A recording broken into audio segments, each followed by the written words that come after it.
네, 자, 우리 에스라서 1장 1절부터 6절까지 말씀 저와 여러분 교독으로 읽도록 하겠습니다.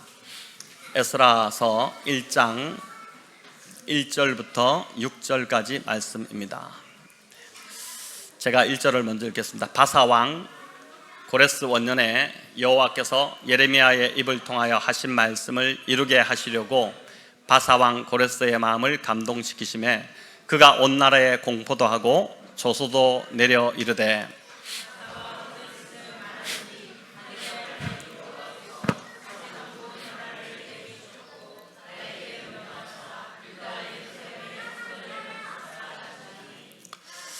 이스라엘의 하나님은 참 신이시라. 너희 중에 그의 백성된 자는 다 유다 예루살렘으로 올라가서 이스라엘의 하나님 여호와의 성전을 건축하라. 그는 예루살렘에 계신 하나님이시라.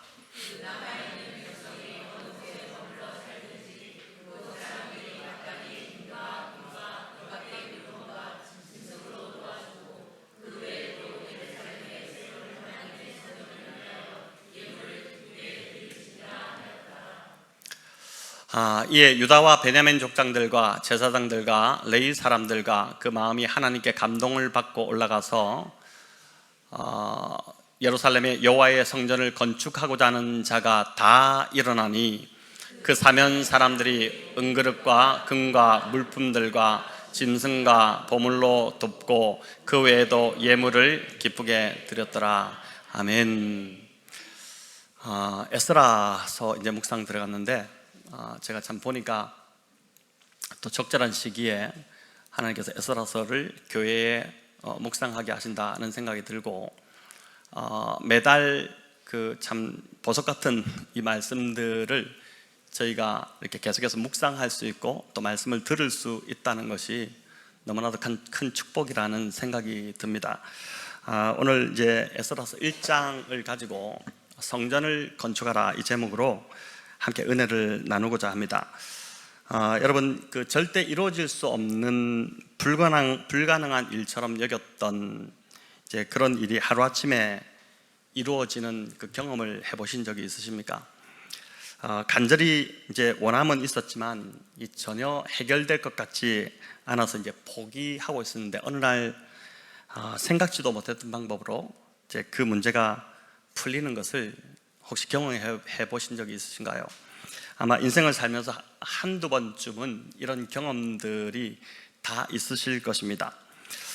여러분 오늘 이 에스라서에 나오는 유대인들에게 일어난 일이 바로 이런 기적 같은 일이었습니다.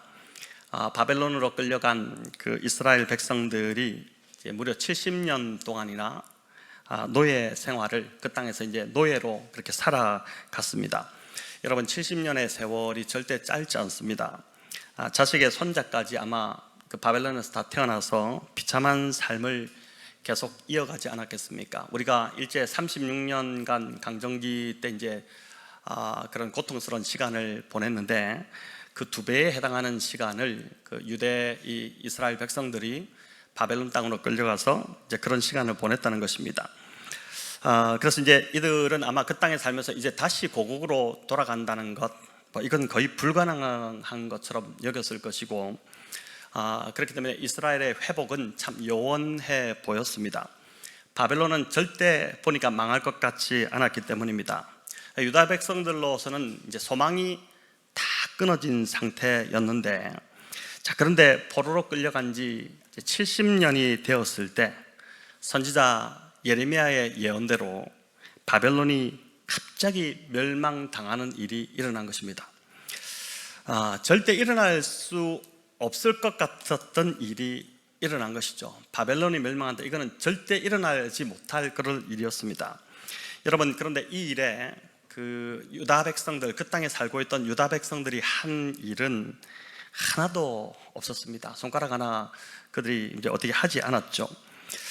메대와 바사 연합군이 이제 일어나서 바벨론을 함락시킨 이 이야기는 그 고대 전쟁사에도 참 기념비적인 사건으로 이제 기록되어 있는데, 고레스가 이제 정복했던 이 바벨론은 말 그대로 난공불락의 요새였습니다. 이제 이 바벨론이 큰 성 바벨론이다 이런 별명을 가질 정도로 참 요새화되어 있던 그 성이었는데, 이 바벨론 성은 성 주위로 이렇게 강물이 흘렀다고 전해집니다. 여러분 이제 그 보통 이 당시 적의 침입을 막기 위해서 성 주위를 둘러서 이제 못을 타기도 하고 물을 채워서 이제 잘 건너오지 못하기도 하고 이렇게 했는데, 아마 그 이제 캄보디아의 앙코르와트를 가보신 분들은 그 앙코르와트를 사원을 들어가면서 이제 다리를 건너갔던 기억이 있을 텐데, 그 주위로 이제 둘러싸여 있는 것이 이제 그 해자입니다.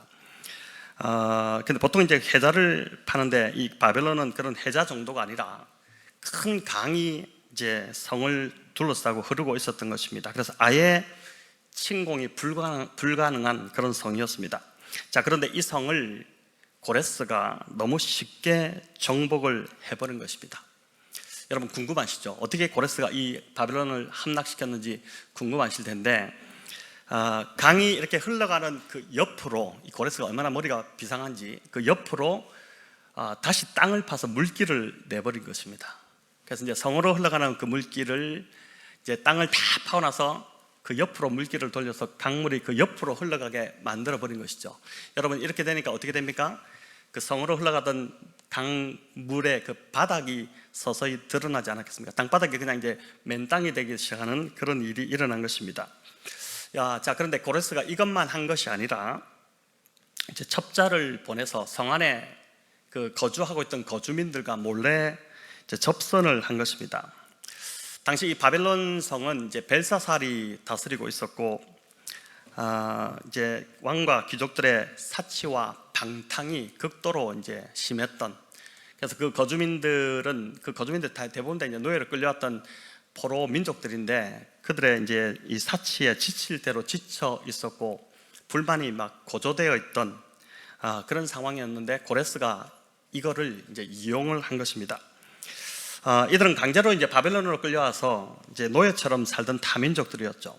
고레스가 이제 이들의 협조를 끌어낸 것입니다. 그래서 왕과 귀족들이 늘 이제 성 안에서 우리 성은 절대 아무도 들어올 수 없다, 그렇게 해서 술을 마시고 밤마다 파티를 열고 그렇게 했는데, 이제 그렇게 하는 동안 이 거주민들이 고레스와 이제 그 타협을 한 그 거주민들이 성 안쪽에서 문을 열어버리는 일이 일어난 것입니다.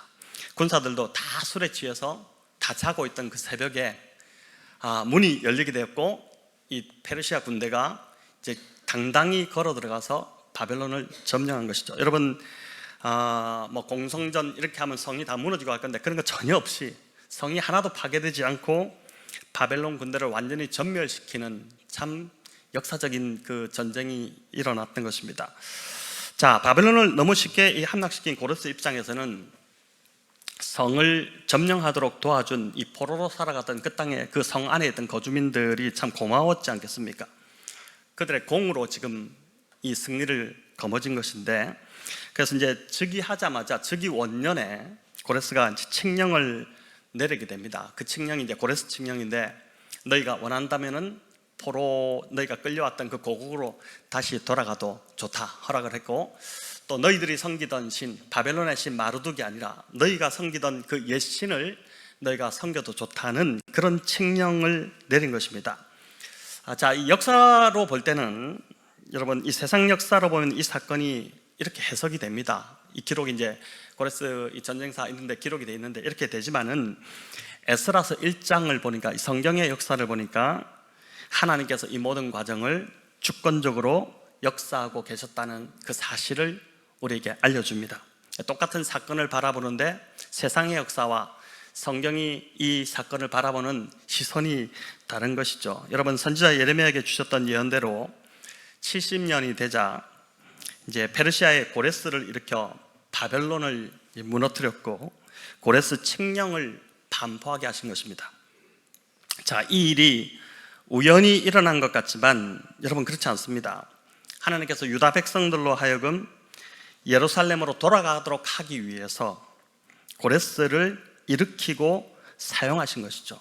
여러분 유다 덕분에, 어떻게 보면 유다 덕분에, 이 유다 나라 덕분에 다른 모든 민족도, 포로로 끌려온 민족들이 이제 혜택을 입은 것입니다.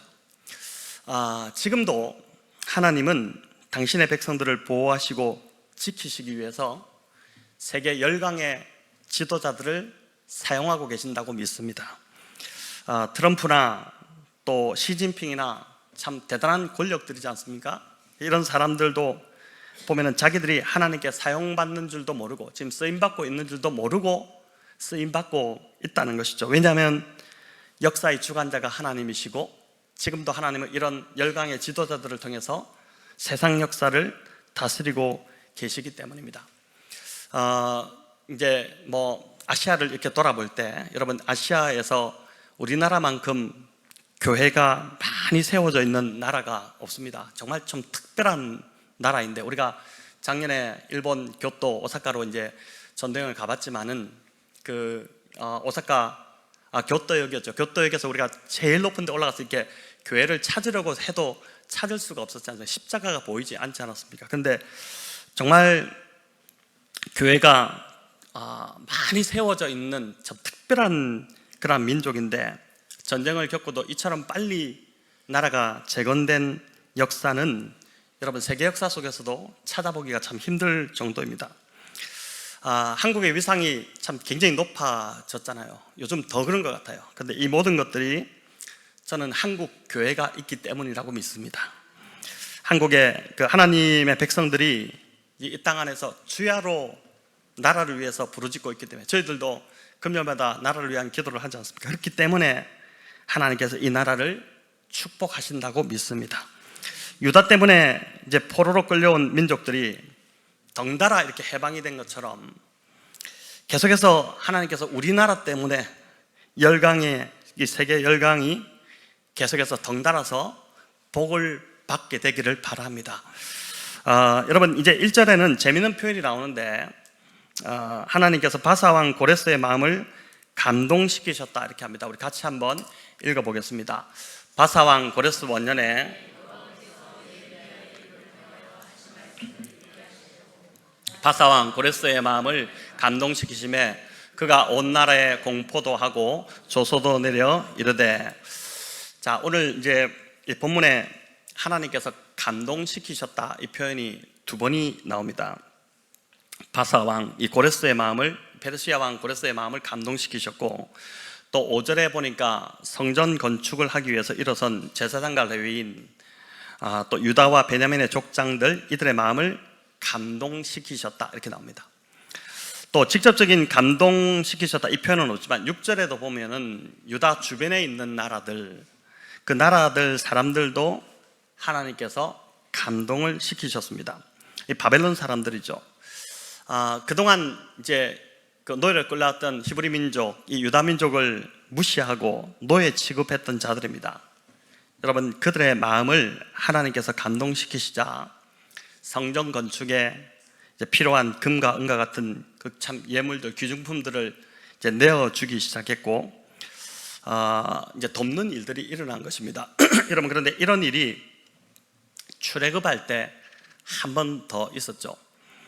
430년간 이집트의 노예로 이제 살던 히브리인들이 10가지 재앙 끝에 애굽을 떠나지 않습니까?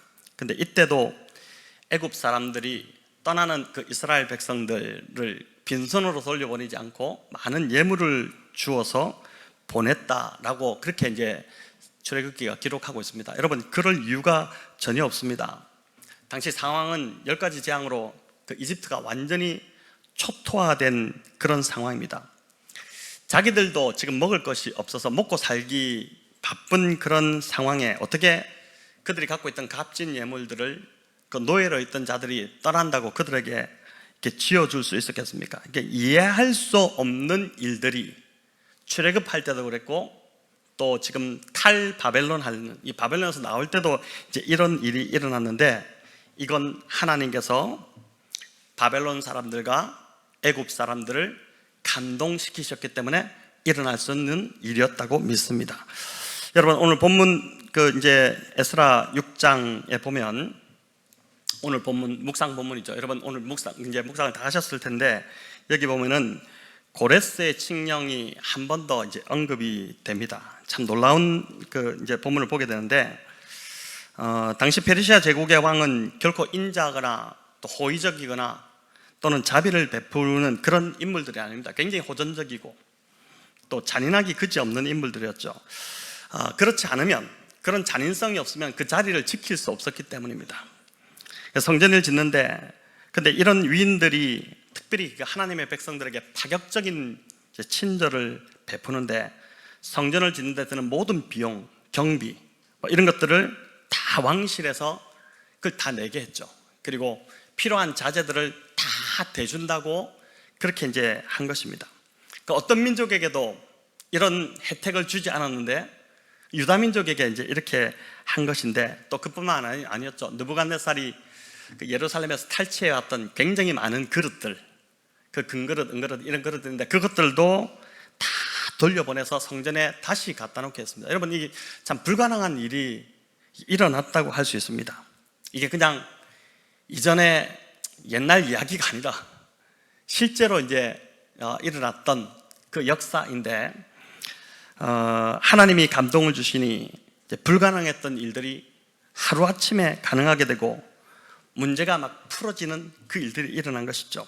저는 이 일이 오늘도 일어난다고 믿습니다.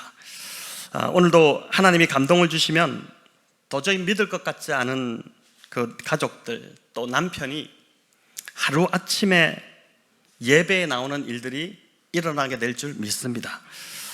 어긋나고 틀어진 관계, 그런 관계가 있으면 참 불편하고 힘들잖아요. 근데 그런 관계가 하나님께서 감동을 주시면 갑자기 풀어지는 일들 일어날 것입니다.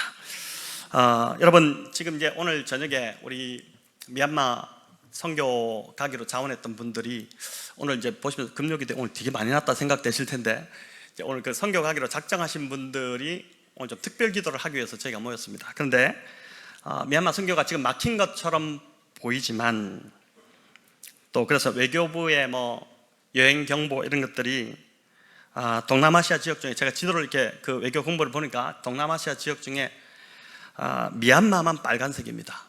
주변 다 푸르고 노랗고 이런데 미얀마만 빨간색인데, 지난주 우리가 같이 음성 들으면서 이제 불 이런 이제 걸 많이 봤다 이렇게 이제 이야기를 하셨는데, 왜 빨간지가 이제 제가 좀 맞춰지더라고요. 지금은 막막해 보이지만 하나님이 감동을 주시면 이 또한 열어주실 줄을 믿는 것입니다. 여러분, 미얀마의 교회를 건축하는 문제도 이제 요 며칠 지금 제가 최현희 선교사님하고 계속 연락을 하고 있는데, 좀 이 교회를 건축하는 문제도 난관에 좀 부딪힌 상황입니다. 건축 허가를 내는 그 과정에서 지금 관리들이 자꾸 마음을 바꿔먹는 것 같아요. 원래 계획했던 평수가 이제 좀 컸는데 그거보다 더 좀 줄여서 작은 평수로 짓게 하려고 하는 것입니다. 또 서류적인 절차도 요구하는데 자꾸 이제 지연하고 있다고 합니다.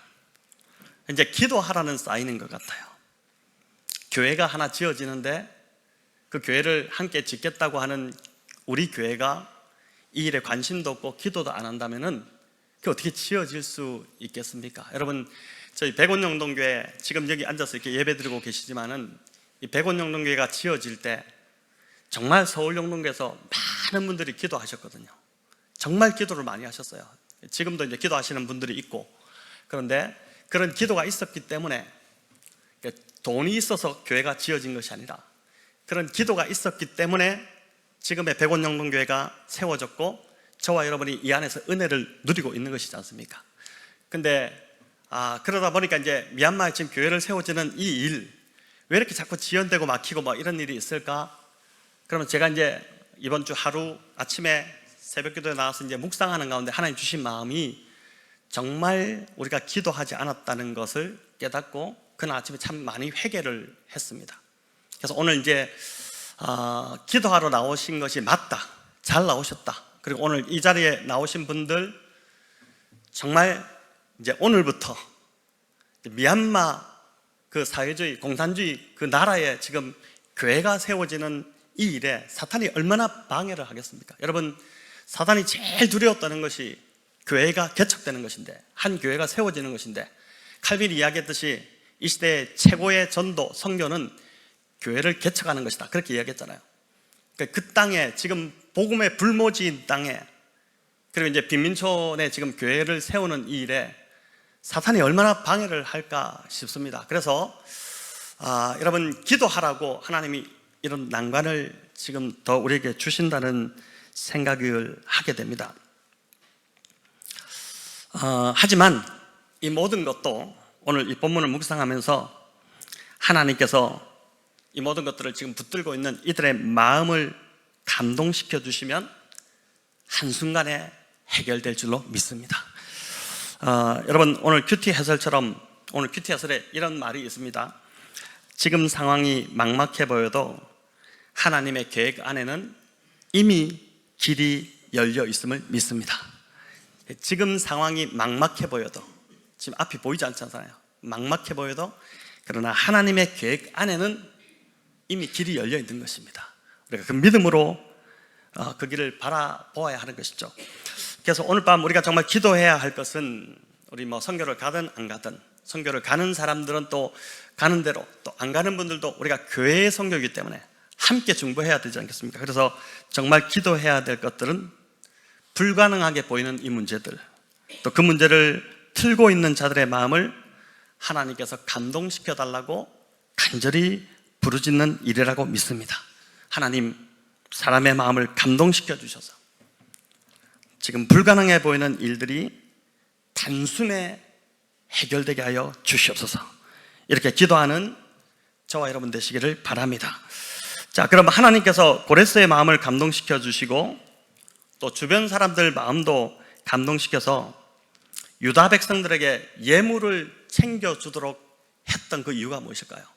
왜 하나님께서 고레스라는 그 대단한 통치자의 마음에 감동을 주시고 또 그 유다 민족들 주변에 살던 사람들, 이웃 사람들, 이런 사람들이겠죠. 그들 다 이제 바벨론 사람들인데 그들에게 왜 하나님께서 감동을 하신 것일까? 그 이유가 뭘까? 그래서 감동을 해서 막 예물도 챙겨주겠는데 그 이유가 뭘까?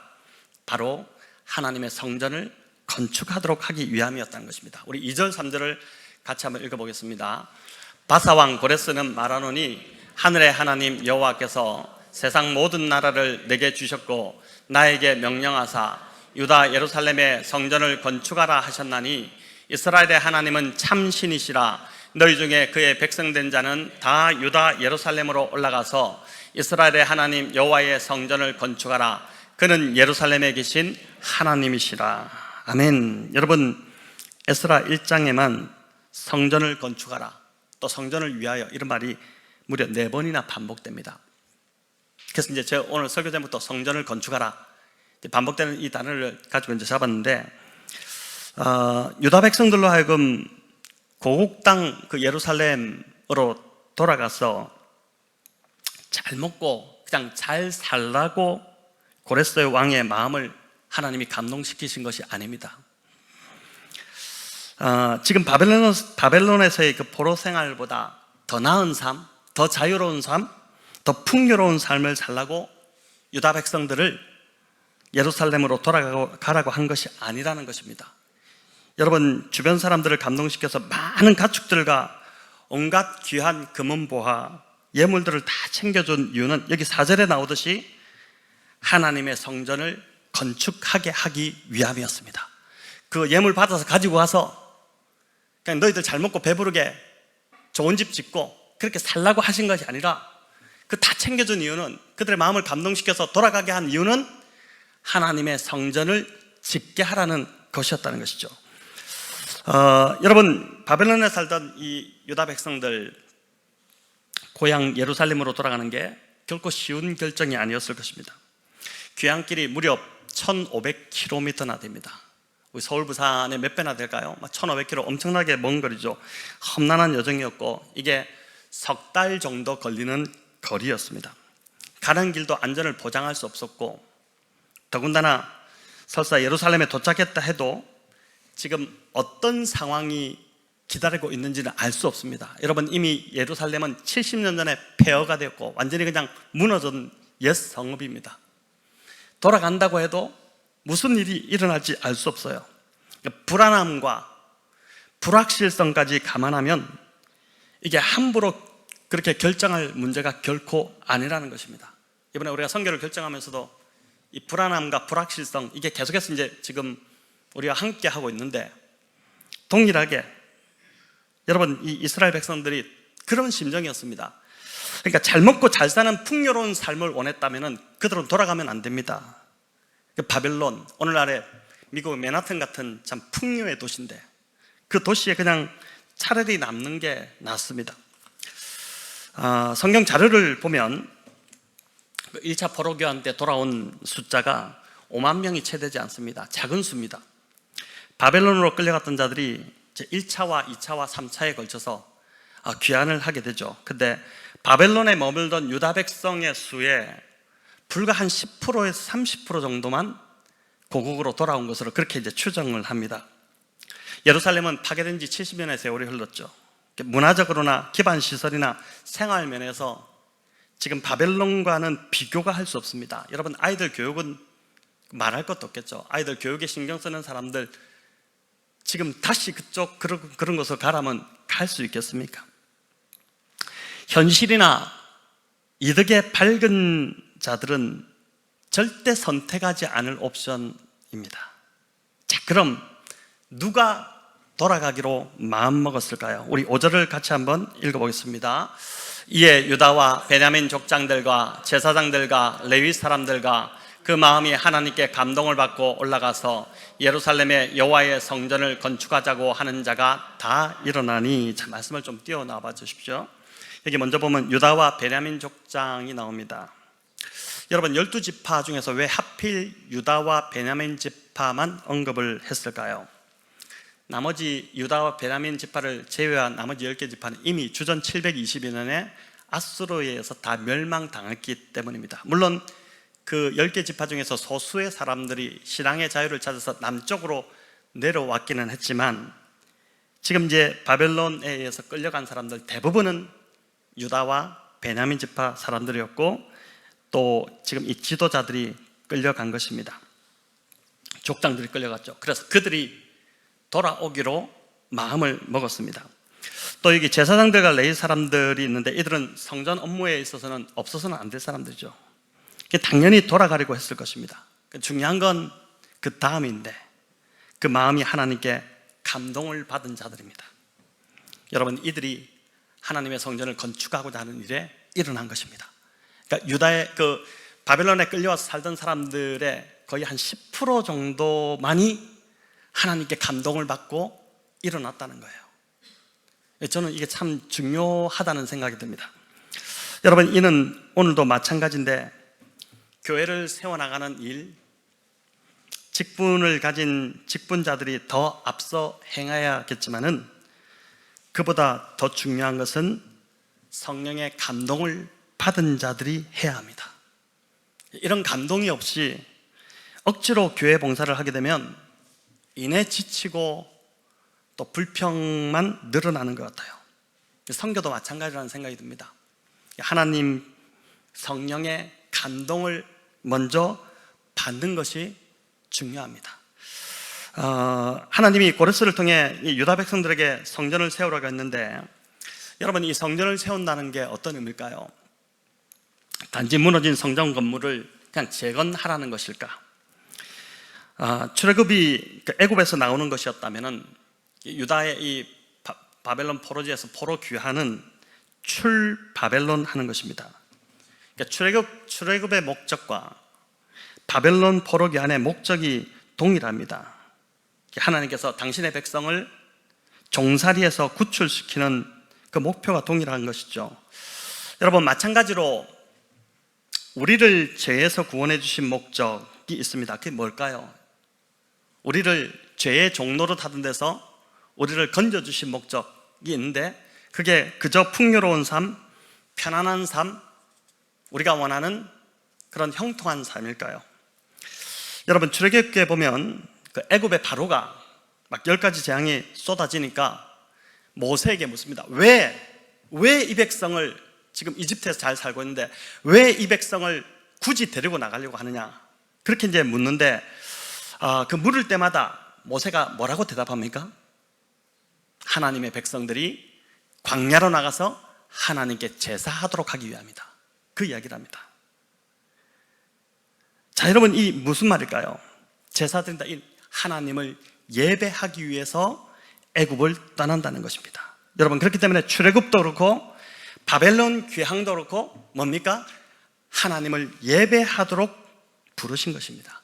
하나님을 예배하기 위해서 그곳에서 빼내셨다는 것입니다. 저와 여러분도 마찬가지입니다. 하나님이 왜 우리를 죄에서 구출하셨을까요? 애굽에서 종살이하던 그 이스라엘 백성을 건지신 이유가 하나님을 예배하기 위함이었다면, 죄 아래 종노릇하던 저와 여러분을 부르시고 구원하신 이유 역시 뭡니까? 하나님을 예배하도록 하기 위함인 것입니다. 출애굽한 이 백성들이 홍해를 건넜죠. 이 홍해를 건넌 사건을 바울은 이스라엘 백성들이 집단으로 세례를 받았다, 이렇게 이제 해석을 했습니다. 그래서 홍해를 건넜다는 것은 물로 세례를 받았다는 것입니다. 여러분, 죄에서 건진받고 물로 세례를 받은 자들이 모인 공동체, 그 공동체가 뭡니까? 교회죠. 교회입니다. 교회는 그래서 구원받은 자들이 모이는 곳, 여러분, 그것이 교회입니다. 구원받은 자들이 모이는데 그 중에는 아직도 구원받지 못한 자들이 있기 때문에 이런저런 문제가 이제 일어나는 것이죠. 여러분, 그래서 교회의 가장 중요한 본질적인 목적은 뭐냐면은 이 모든 것을 종합해 볼 때 예배라는 것입니다. 예배. 하나님을 예배하기 위해 저와 여러분을 죄에서 구원하여 교회를 이루게 하셨음을 여러분 믿으시기를 바랍니다. 그래서 교회는 예배가 바르게 드려지면 여러분 그것 하나로 충분합니다. 다른 건 뭐 중요할 겁니다. 이런저런 성김도 봉사 중요하지만, 그러나 예배가 바르게 드려지면 여러분 그것 하나로 성도는 충분히 만족함을 누릴 수 있습니다. 반면 모든 것이 다 잘 돼도, 선교, 구제 막 대단히 많은 것들을 잘하고 있다 하더라도 여러분 예배가 죽으면 교회가 죽고 성도 개인의 삶도 죽게 됩니다. 예배가 교회 공동체의 본질이고 우리가 구원받은 이유이기 때문입니다. 우리가 주중에 이런저런 양육 과정을 지금 많이 받고 있습니다. 뭐 셰퍼드 라이프도 하고 또 묵상의 삶, 기도의 삶, 이런 제자 훈련들을 합니다. 여러분, 이런 제자 훈련의 궁극적인 목표가 무엇인지 아십니까? 왜 우리가 이런 제자 훈련을 받을까요? 지식이 늘어나는 것 때문일까요? 좀 성경 지식을 늘리기 위해서 합니까? 아니면 직분자가 되기 위해서 뭐 이 정도는 받아야지 필수 과정이기 때문에 그래서 하는 것일까요? 여러분, 천만의 말씀입니다. 제자 훈련의 궁극적인 목표 역시 뭐냐면은 성도로 하여금 세상의 예배자가 되게 하는 것, 그게 목표입니다. 출애굽기야 에스라서뿐만 아니라 여러분 성경 전체를 볼 때, 성경을 다 살펴보십시오. 예배가 교회의 목표고 교회 존재의 이유이고 하나님이 우리를 창조하시고 우리를 구원하시고 변화시킨 목적입니다. 그 목적이 바로 예배입니다. 자, 그럼 예배가 뭐지? 이런 생각이 갑자기 들 겁니다. 그렇죠? 예배가 뭔가를 좀 정의해야 되지 않겠습니까? 자, 여러분, 예배가 뭐냐고 물으면 여러분 뭐라고 대답하시겠습니까? 지금 여러분 오늘 자녀들 함께 왔었는데 자녀가 아빠, 엄마, 예배가 뭐야? 이렇게 물으면은 뭐라고 여러분 대답하시겠습니까? 찬양하고 악기를 연주하고 또 손을 드는 게 그게 예배일까요? 아니면 헌금하고 찬송하고 은혜 받는 시간, 그게 예배야, 이렇게 대답하시겠습니까? 여러분, 많은 사람들이 예배를 통해 은혜 받고 위로받기를 원합니다. 물론 중요하죠. 하지만 내가 은혜 받는 것이 예배의 본질이 아닙니다. 여러분, 예배는 나를 위한 시간이 아니라, 우리가 지금 예배 드리러 왔지만 예배는 나를 위한 시간이 아니라 하나님을 위한 시간이고 하나님의 영광, 하나님께 영광을 올려드리는 자리, 그 자리가 바로 예배입니다. 한 주간을 살게 하신 하나님 너무 감사해서 이 시간 나와서 하나님 너무 감사합니다라고 영광을 올려드리고 감사를 올려드리고, 그게 바로 예배입니다. 근데 어느 날부터 많이 좀 이게 우선순위가 뒤집어져서 예배하면은 내가 은혜 받는 자리고, 내가 오늘 은혜 받지 못했으면은 돌아가면서 오늘 예배 영 아니었다, 이렇게 이야기하기도 하고 하는 것이죠. 근데 예배는 그게 아니란 거예요. 예배는 나를 위한 자리가 아니라 하나님을 위한 자리고 하나님께 영광을 돌려드리는 그 자리가 바로 예배입니다. 자, 그래서 성경이 말하는 예배가 뭔가 우리 한번 같이 읽어볼까요? 성경이 말하는 예배는 하나님이 하나님 되심을 알게 하는 것이다. 하나님이 하나님 되심을 알게 하는 것, 여러분, 이게 예배예요. 하나님이 하신 일이 무엇인지, 또 하나님이 누구신지를 아는 것, 바르게 아는 것, 여러분, 그게 예배입니다. 그래서 목회자가 말씀을 가르치고 말씀을 전하는 가장 중요한 이유도 뭐냐면은, 제가 왜 주일마다 말씀을 이제 전하고 또 양육과정에서 말씀을 가르치고 합니까? 그렇게 하는 이유는 성도로 하여금 하나님이 누구신지를 알려주고자 하는 것이죠. 그래서 하나님이 누구신지에 대한 이해가 높아질수록 예배는 더 깊어질 수밖에 없습니다. 이건 당연한 이야기입니다. 반면 하나님을 잘 모르면 예배의 자리에 나와도 예배를 들어도 허공을 치는 것 같은 느낌을 받습니다. 예배가 지루하고 길게만 느껴지는 것입니다. 예배를 통해 무엇보다 구원의 감격이 가장 크게 경험되어야 되는데, 구원받지 못하고 성령으로 거듭나지 않으면 이런 은혜와 감격을 예배 속에서 누리기가 쉽지 않다는 것입니다. 여러분, 바울은 에베소서를 통해서 교회가 어떤 터 위에 세워졌는지를 우리에게 밝히 알려주는데, 우리 에베소서 2장 20절 같이 읽어보겠습니다. 너희는 사도들과 선지자들의 터 위에 세우심을 입은 자라, 그리스도 예수께서 친히 모퉁이돌이 되셨느니라. 자, 여기 너희는 사도들과 선지자들의 터 위에 세워졌다 이렇게 하잖아요.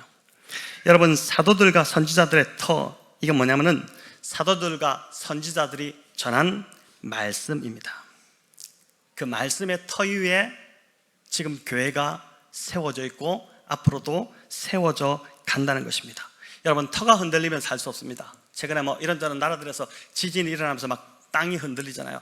터가 흔들리면은 여러분 어떻게 설 수 있습니까? 넘어지고 무너질 수밖에 없죠. 교회도 마찬가지입니다. 교회의 터가 말씀인데, 선지자와 사도들이 전해진 그 말씀인데, 이 말씀의 터가, 말씀이 약하면, 말씀이 흔들리고 약화되면 성도들은 넘어지고 흔들리는 일들이 일어날 수밖에 없다는 것입니다. 그래서 교회가 끝까지 붙잡아야 할 것은 다름 아닌 말씀입니다. 말씀이 약해지면 교회가 흔들리고 성도들의 삶이 다 흔들릴 수밖에 없다는 것입니다. 하지만 말씀이 강하면 터가 견고해지기 시작하고 웬만한 시련에도 요동하지 않고 흔들리지 않는 것입니다. 여러분, 시련이 올 때도요, 말씀이 강하면, 내가 말씀으로 잘 준비되어 있으면은 그냥 쉽게 넘어갑니다. 근데 말씀이 내 안에 없으면은 그냥 넘어지는 거예요. 흔들리는 것이죠. 자, 그래서 성도 여러분, 주일 목장 모임에서 나누는 그 말씀을 나누는 시간을 결코 가볍게 여기거나 그 시간을 대충 하지 마시고 좀 최선을 다해서 교회가 우리가 정하고 가는 방식대로 말씀 나눔에 한번 최선을 다해 보시기 바랍니다. 우리 목자님들 이제 인도하다 보면은 우리 목장 식구들이 그냥 교제 좀 나눕시다 이렇게 해서 이제 교제 나누다가 또 시간이 끝나기도 하고 그러는데, 물어보면은 오늘 말씀 나눔 하나도 못했다는데, 여러분 그러면 무슨 소용이 있겠습니까? 세상에 모이니까 무슨 다를 바가 있겠어요? 그러니까 힘들고 어려워도 말씀을 계속 붙들고 말씀을 나누고 말씀으로 나를 좀 변화시키려고 하는 그 노력이 참 필요한 것이죠. 저희 교회 모든 양육 과정이 참 감사한 것은 이게 이제 습관처럼 되는데, 시작하기 전에 그날의 묵상 말씀을 나누고 시작합니다. 교회는 말씀의 터 위에 교회가 세워지고 성도들이 세워진다는 확신이 있기 때문이죠. 여러분, 교회의 본질, 구원받은 성도의 우선순위가 하나님을 예배하는 것이며, 또 그 예배의 정의는 말씀을 통해 하나님의 하나님 되심을 아는 것이다 이렇게 말씀을 했죠. 예배를 통해, 특별히 예배 시간에 선포되는 말씀을 통해 하나님이 어떤 분이신지 우리에게 알려주십니다. 하나님이 말씀을 통해 자신을 우리에게 계시하시죠. 또 말씀을 통해 개인적으로 우리 각자에게 말씀을 하십니다. 매주 이렇게 여러분 말씀을 통해 하나님을 알아가는 것, 이게 정말 중요합니다. 이런 말씀의 은혜가 예배 가운데 충만히 있을 때 저와 여러분 삶의 현장에서도 계속해서 그 말씀의 은혜로 당당하게 예배자로 살아갈 수 있게 될 것입니다. 자, 이제 마지막으로 어떤 자세로 그러면 우리가 예배를 드려야 하는지를 잠시 나누고 이제 마치고자 하는데, 여러분, 사로잡혀 갔던 이 유다 백성들이 예루살렘으로 돌아오기까지 70년이 걸렸습니다. 이 70년의 기간 동안 유다 백성들의 마음이 여러분 어떠했을까요? 이 70년의 시간을 타향해서 그 바벨론에서 무시받고 살면서 이들의 마음이 어떠했을까요? 낮아지고 낮아졌습니다. 얼마나 교만했는지 모릅니다. 이 이스라엘이라는 나라가 얼마나 교만했는지, 지금도 교만해요. 보니까 지금도 복음이 들어가지 않은 정통 유대인들은 보면 너무 교만합니다. 그 누구의 말을 듣지 않습니다. 자신이 하나님인 양 그들이 살았습니다. 그러니까 하나님께 영광을 돌려야 될 자들의 그 모든 영광을 그들이 다 자기에게 돌렸죠. 자기 잘난 맛에 살던 자들이 바로 이 유대인들이었습니다. 그러니까 온 세상에서 자기 민족이 제일 잘난 줄 알고 착각하며 죽은 나라를 무시하고 비방했습니다. 하지만 포로로 끌려가서 70년이 지나면서 이들의 마음이 깨어지고 낮아지고 상한 마음이 되고 가난한 심령으로 바뀌게 됩니다. 여러분, 바로 이게 예배의 출발점입니다. 70년이 딱 되었을 때 시간이 되었다고 성전을 지으러 올라가라고 한 것이 아니라 이들의 마음이 충분히 깨어졌기 때문에, 이들의 마음이 가난한 심령으로 충분히 준비되었기 때문에 하나님이 성전을 지으러 올라가라고 하셨습니다. 만약에 그 전에 올라가라 했다면 또 이들은 교만했었을 것이죠. 여러분, 누가복음 18장에는 기도하러 성전에 올라간 두 사람의 비유가 나옵니다. 바리새인과 세리죠.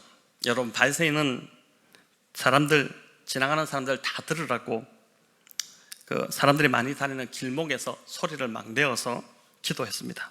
하나님, 나는 토색도 하지 않고 간음도 하지 않고 불의도 저지르지 않고 일주일에 2번씩 금식하고 또 소득의 11조도 드립니다. 자랑하듯이 막 기도했죠. 반면 세리는 우리가 잘 알듯이 멀찍이 서서 저쪽 구퉁에서 하늘을 쳐다보지도 못하고 가슴을 치면서 하나님, 나는 죄인으로소이다, 그렇게 이제 나를 불쌍히 여겨달라고 기도했습니다. 주님은 바리새인이 아니라, 의로운 바리새인이 아니라 이 세리가 의롭다함을 얻으셨다, 이렇게 했죠. 여러분, 이 세리가 얼마나 그 말을 들었을 때 감격하고 기뻐했을까요? 반면 바리새인에게 죄 용서를 주님이 선언했다면 어땠을까요? 별로 기뻐하지 않았을 것입니다. 당연한 소리 아니야? 나는 죄 없어, 뭐 이렇게 이제 했겠죠. 자기는 죄인이 아니라고 여전히 생각하기 때문에 그렇습니다. 자, 그래서 성도 여러분, 성도의 기쁨 가운데 가장 큰 기쁨이 뭔지 아십니까? 그건 바로 용서의 기쁨이고 죄사함의 기쁨입니다. 교회는 죄사함의 기쁨이 넘치는 곳이 되어야 합니다. 그래서 매주일 예배에서 십자가의 은혜가 흐르지 않는다면 교회가 지금 크게 잘못 가고 있다는 증거입니다. 세례의 마음으로 예배에 나오는 자들이 많으면 많을수록 교회는 은혜와 기쁨이 충만하게 될 것입니다. 반면 바리새인의 태도를 가진 자들이 많아지면 교회가 율법주의로 흐르게 됩니다. 자, 그래서 예배에서 진정한 회개가 깊어질수록 은혜와 기쁨이 계속 넘쳐나지만 회개가 사라진 예배는, 회개가 사라지면 냉랭하다 못해 막 살벌합니다. 사람들의 말이 거칠어지기 시작합니다. 판단과 비방만 난무하게 되는 것이죠. 반면 죄 용서에 확신이 있는 예배는 눈물이 있고 따뜻하고 감격과 감동이 있습니다. 십자가의 보혈의 은혜가 이제 몸으로 이렇게 체험되기 시작하면, 그렇게 되면 될수록 우리 예배가 뜨거워지게 되는 것입니다. 죽을 수밖에 없었던 죄인에게 생명을 주시고 하나님을 섬길 수 있게 하셨는데 어찌 여러분 감격하지 않을 수 있겠습니까? 자, 세례 요한도 그렇고 예수님도 하나님 나라를 선포하셨죠. 이 땅에 세례 요한도 선포하셨는데 동일하게 뭐라고 이야기하냐면 회개하라, 천국이 가까우니라, 그 말씀하셨어요. 회개하라, 천국이 가까웠다. 자, 이 말은 회개만이 천국으로 또 하나님께로 이끄는 길이 된다는 것입니다. 회개할 때 우리가 하나님께로 가까이 가게 된다는 것이죠. 자, 이런 천국의 기쁨을 맛본 자들의 그 다음 반응은 자연스럽게 그냥 섬기고 싶어집니다. 주님을 섬기지 않을 수가 없습니다. 받은 사랑이 너무 크기 때문에 섬기고 싶어지는 것입니다. 그래서 웬만해서는 보니까 이런 분들은 그 사랑으로 하는 자들의 특징은 웬만해서는 잘 지치잖아요. 뭐 일을 적게 하는 것이 아닙니다. 오히려 더 많이 해요. 근데도 지치지 않고 불평도 없습니다. 왜 그럴까요? 기쁨이, 그 일이 기쁘기 때문입니다. 사역을 하는 그 자체가, 교회를 섬기는 그 자체가 기쁨이 있고 이제 즐겁기 때문인 것이죠. 저는 저희 교회가 계속해서 우리 성도님들이 이렇게 가기를 소망합니다.